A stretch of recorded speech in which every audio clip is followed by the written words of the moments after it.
बिस्मिल्लाहिर्रहमानिर्रहीम। अस्सलाम वालेकुम वरहमतुल्लाहि वबरकातुह। आज की स्पीच शुरू करने से पहले मैं आपको एक वीडियो दिखाना चाहता हूँ। खैर ऐसे नज़र तो नहीं आएगी, शायद आप लोगों को आवाज़ आ जाए थोड़ी सी। मैंने देखा बड़े बड़े दाढ़ियों वाले उसके साथ जो खूबसूरत बैठे हुए हम कहीं इनकार करें तो काफिर न हो जाए, अगर हम कहीं इनकार करें तो कहीं काफिर न हो जाए। मौलाना साहब ये फरमा रहे हैं कि बड़े बड़े दाढ़ियों वाले उनके सामने ऐसे बैठे हैं कि जैसे अगर वो ना मानेंगे तो कहीं काफिर ही ना हो जाए, और ये कि बहुत सारे लोग तो हर किसी के साथ शामिल हो जाते हैं। जरा नम हो तो ये मट्टी पर तो बड़ी जरखेज है। अब मैं ये बताना चाहता हूँ कि ये लोग जो बड़े बड़े दाढ़ियों वाले हैं ये क्यों बैठे हुए हैं, और जबकि मेरी दाढ़ी नहीं है। तो उसकी एक ही रीज़न है कि अब मैं आप लोगों के सामने हूँ, ना मेरी दाढ़ी है, ना मैं रिलीजियस पर्सन हूँ, और ना मेरी कोई नमाज़ें हैं, ना मेरा कोई शायद कोई और नेक अमल हो। तो आखिर ऐसी कौन सी वजह है जो आप लोग यहाँ पे आ जाते हैं? तो ये चीज़ मैं आज डिस्कस करना चाहता हूँ। तो ये जो मौलाना हैं इन्होंने कहा कि बड़े बड़े दाढ़ियों वाले ऐसे अल्लाह माफ़ करे खौफज़दा होके बैठे हैं। ऐसी बात बिल्कुल भी नहीं है। मैं इन लोगों के आप लोगों के मशवरे से चलता हूँ, और आज आपने देखा है कि मैंने 3 पीस सूट भी पहना हुआ है। तो ये मैंने लाइफ में पहली बार पहना है, और मैंने इन्हीं लोगों के कहने पे पहना है। तो ऐसी बात बिल्कुल भी नहीं है।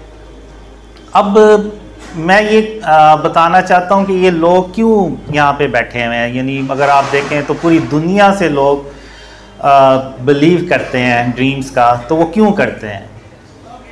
तो उसकी एक ही रीज़न अल्लाह ने ख्वाबों में दिखाई, 2 रीज़न्स दिखाई।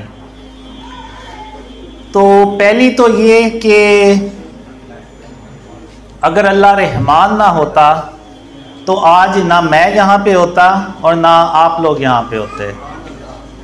और दूसरी जो रीज़न है, पहले पे मैं थोड़ा सा एक्सप्लेन करूँगा कि 2007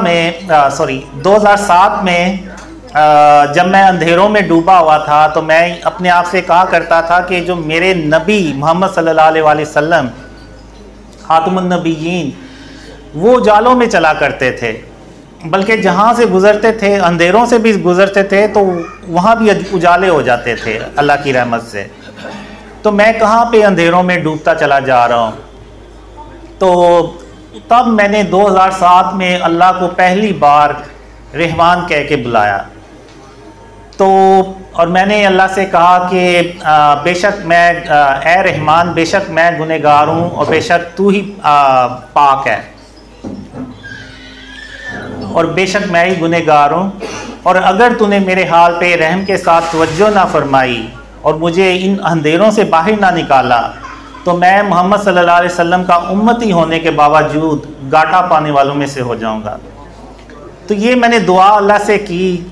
तो उसके बाद अल्लाह ने मुझे ख्वाबों में सिखाना शुरू कर दिया, और फिर एक ख्वाब में अल्लाह ने मुझे ये भी बताया कि कासिम, जब तुमने मुझे पहली बार रहमान कह के बुलाया तो फिर मैंने ये नहीं देखा कि तुम कितने गुनाहगार हो और कौन हो।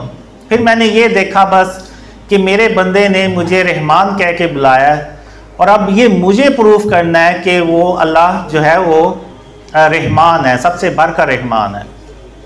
तो फिर अल्लाह ने मुझे शिर्क के बारे में और उसकी इक़साम के बारे में बताया, और अल्लाह ने मुझे कहा, बहुत सारे ख्वाबों में कहा कि अल्लाह क़यामत के दिन जिसके चाहेगा गुनाह बख्श देगा, मगर शिर्क कभी माफ़ नहीं करेगा। तो उसके बाद फिर मैंने अपने आप को शिर्क से बचाना शुरू कर दिया, और अपने इवन नफ्स से भी मेरी जंग चलती रहती थी, और मैंने बस यही कहा कि अल्लाह को मैंने हर हाल में राज़ी करना है।